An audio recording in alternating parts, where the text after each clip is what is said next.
May 7, 1942. In the waters between Australia and the Japanese-occupied island of New Guinea, two massive naval fleets approached each other in the darkness. Neither side would ever see their enemy directly. Neither ship would fire a single shot at another ship. Yet this battle would change the course of World War II forever. This is the story of the Battle of the Coral Sea, the first naval battle in history where opposing ships never saw each other, fought entirely by aircraft from aircraft carriers. It was a battle that no one expected, fought by sailors and pilots who had never imagined such warfare. Yet its outcome would determine whether Japan could continue its relentless. Ichijo, commander of the Japanese Fourth Fleet, was given the task. His force included the carriers USS Shokaku and USS Zuikaku, two of the most modern and powerful aircraft carriers in the world. On the other side of the Pacific, American intelligence was working overtime. Signals intercepted by code breakers at Station Hypo in Hawaii revealed the scope of the Japanese operation. Admiral Chester Nimitz, commander-in-chief of the Pacific Fleet, knew he had to act. "Now this is it," Nimitz told his staff. "If we don't stop them at Port Moresby, they take Australia. If they take Australia, we lose our entire Southern Pacific strategy." The problem was that Admiral Nimitz's available forces were limited. The carriers USS Yorktown and USS Lexington had been damaged in previous engagements, and it would take weeks to repair them.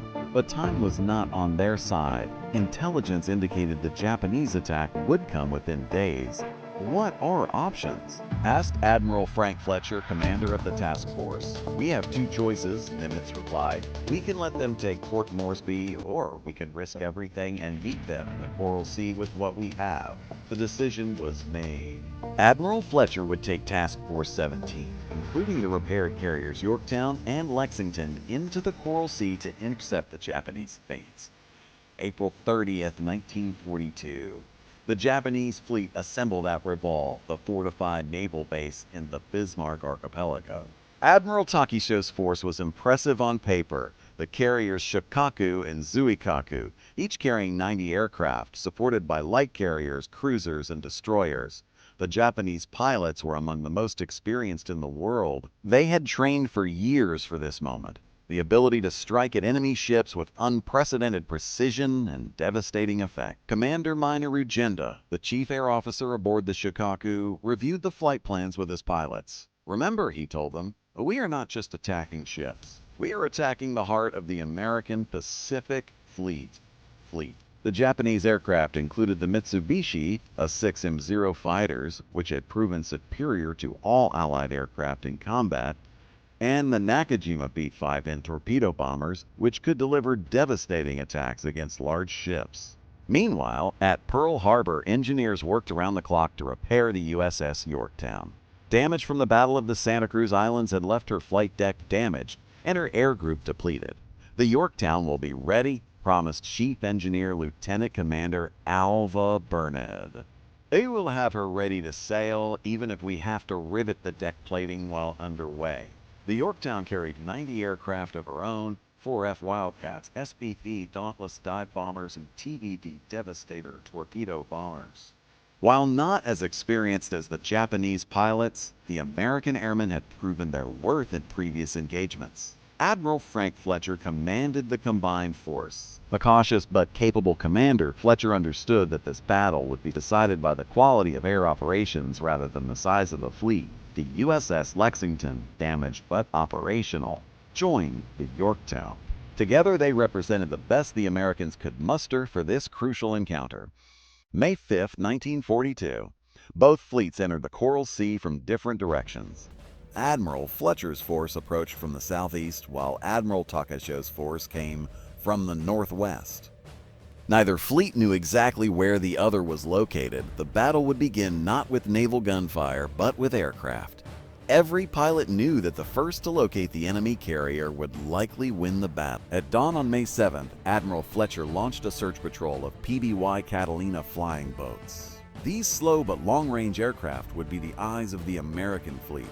Search 1. This is Lexington Control. You are cleared for departure. Your sector is 180 to 240 degrees, range 200 miles. Lieutenant Commander James Doolittle, the famous raid commander, was among the pilots conducting these crucial search missions.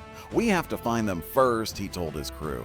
This whole battle depends on finding the Japanese carriers. At 847 hours, Lieutenant Junior Grade Harry Brown was flying his PBY near the Japanese fleet when he made visual contact through a gap in the clouds. "A control, this is Search 1. I have them? I have the Japanese fleet. Multiple carriers, cruisers, destroyers. Position bearing 190 degrees, distance 200 miles. But there was a problem. Brown's position report was confusing. He had spotted a Japanese force, but it was smaller than expected. The Japanese carriers were not where American intelligence had predicted they would be. Admiral Fletcher had to make a critical decision based on incomplete information. Should he attack the force Brown's aircraft had found, or continue searching for the main Japanese fleet? The decision was made to attack Brown's contact. American aircraft launched from both the Yorktown and Lexington, carrying the hope of the entire fleet. Lieutenant Commander Robert Dixon led the strike force from the Yorktown. His aircraft carried a mixture of dive bombers and torpedo bombers, the standard American carrier attack package. "All aircraft, this is Strike Leader. We have the enemy in sight.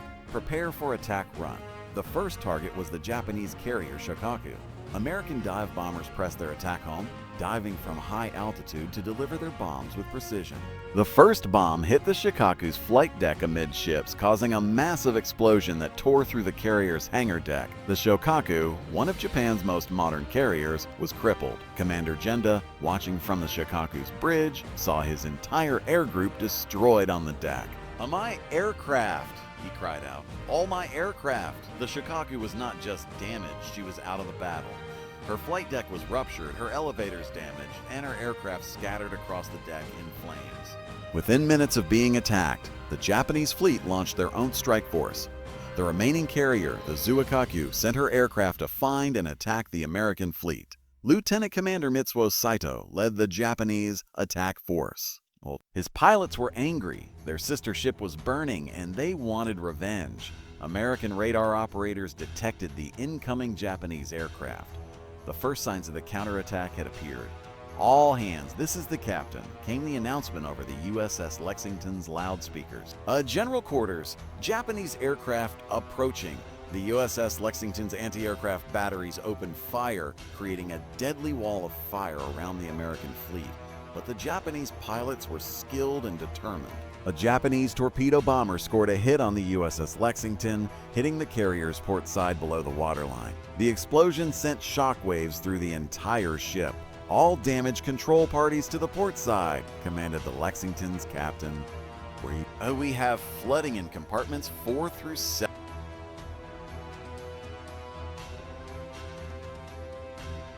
The USS Lexington had been hit by a Japanese torpedo, but the damage was more serious than initially apparent.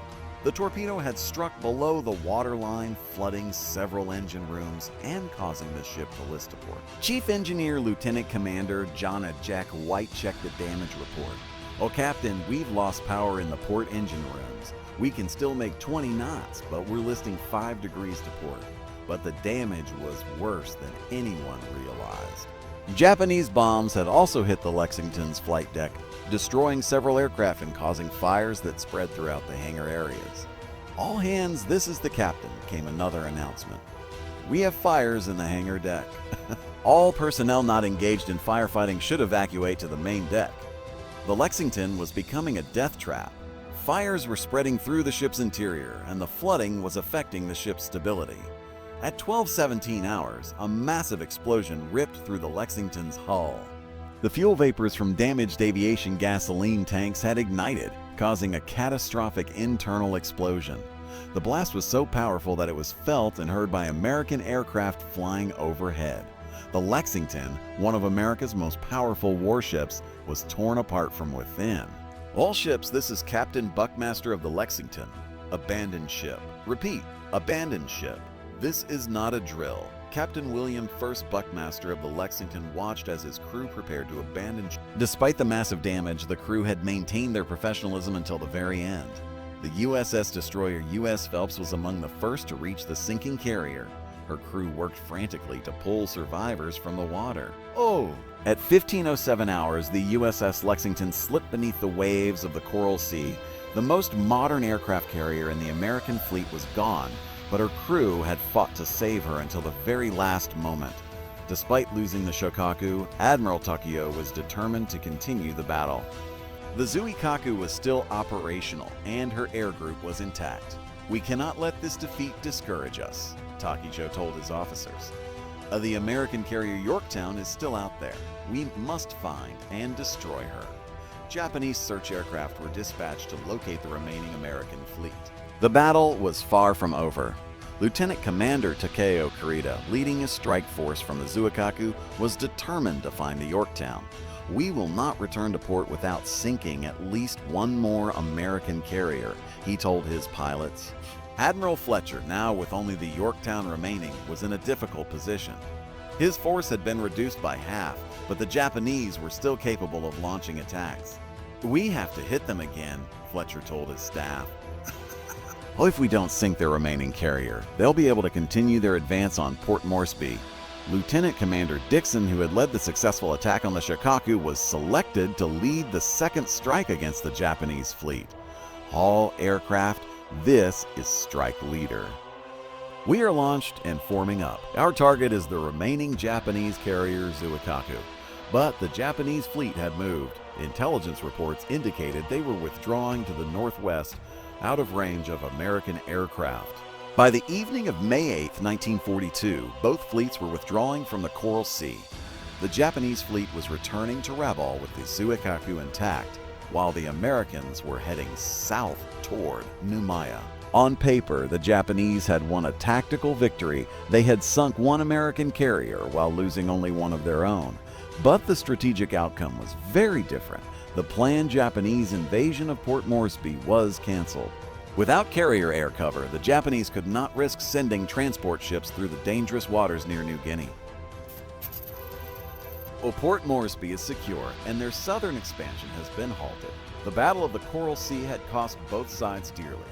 The Japanese had lost the Shokaku and nearly 100 aircraft, while the Americans had lost the Lexington and over 80 aircraft.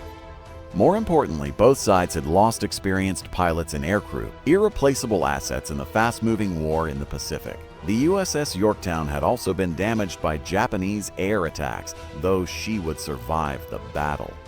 The Shokaku would be out of action for months, requiring extensive repairs. But the most important impact was psychological. The Japanese had been stopped in their advance toward Australia, and American morale received a significant boost. The Battle of the Coral Sea marked a revolutionary change in naval warfare. For the first time in history, two opposing naval fleets had fought each other without ever seeing each other directly. This battle proved that the era of the battleship was over, wrote naval historian Samuel Eliot Morison. From this point forward, the aircraft carrier would be the dominant naval weapon. The battle demonstrated several key lessons that would shape the remainder of the war in the Pacific. Aircraft carriers could engage enemy fleets at distances impossible for naval gunfire air power, could decide naval battles without any ship-to-ship combat. The element of surprise was crucial. In carrier warfare, the loss of air cover could doom an entire naval operation. The Battle of the Coral Sea was a crucial turning point in the Pacific War. By stopping the Japanese advance toward Australia, it preserved the Allied base for future operations in the Southwest Pacific.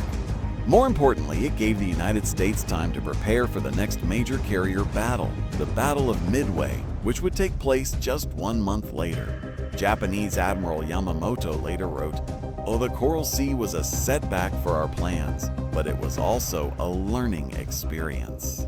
We had underestimated American naval aviation capabilities. American Admiral Chester Nimitz recognized the battle's significance. The Coral Sea was our first victory in the Pacific. It proved that we could fight the Japanese and win. Lieutenant Commander Robert Dixon led the successful attack on the Shokaku. His decision to press home his attack despite heavy anti-aircraft fire turned the tide of the battle. "We didn't know if we were going to make it back," Dixon later recalled. "But we knew we had to hit that carrier hard. The whole battle depended on it." Lieutenant Junior Grade Harry Brown, whose initial contact report had started the battle, was awarded the Distinguished Flying Cross for his actions. Chief Petty Officer Jack Williams, who served aboard the Lexington, was among the last to abandon ship. "Frank, the captain stayed on the bridge until everyone else was in the water," he remembered. That's the kind of leadership that saved lives. The USS Lexington was never forgotten. Her sacrifice at the Coral Sea became part of American naval tradition, and her name would be carried by future generations of American warships. The Shokaku, despite being damaged, would return to service and fight in later battles. Her crew's professionalism in managing the damage control efforts was exemplary. Both ships represented the best of their respective navies, skilled crews, capable leadership, and advanced technology. Their loss in the Coral Sea was felt by both nations. The Battle of the Coral Sea was more than just a naval engagement. It was a strategic turning point that saved Australia and changed the nature of modern warfare. By stopping the Japanese advance toward Port Moresby, the battle preserved Australia's role as the base for Allied operations in the Southwest Pacific. Without this victory, the entire Allied strategy in the region would have been threatened. More importantly, the battle proved that carrier warfare was not just possible, but decisive. The techniques developed in the Coral Sea would be refined and perfected in subsequent battles. The battle also demonstrated the vulnerability of large capital ships to air attack. The sinking of the Lexington, one of the most advanced warships of its time, shocked naval planners worldwide.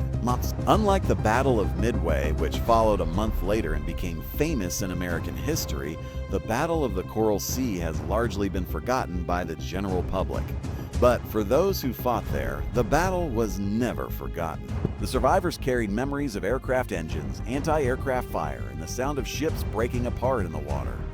Today, the waters of the Coral Sea are peaceful once again. The wreckage of the USS Lexington lies on the ocean floor, a memorial to the courage and sacrifice of those who fought in this historic battle. But the legacy of the Battle of the Coral Sea lives on in the aircraft carriers that patrol the world's oceans today. The lessons learned in those waters more than 80 years ago still shape modern naval warfare. The Battle of the Coral Sea was the first Allied victory in the Pacific. It stopped Japanese expansion, saved Australia from invasion, and introduced a new form of warfare that would dominate the remainder of the war. The sailors and airmen who fought in the Coral Sea were ordinary men who found themselves in extraordinary circumstances. Their courage and determination saved a nation and changed the course of history. In the waters between Australia and New Guinea, two naval fleets fought a battle that never involved ship-to-ship combat, yet whose outcome determined the fate of nations. This was the Battle of the Coral Sea, the battle that changed naval warfare forever. This is their story. This is the Battle of the Coral Sea.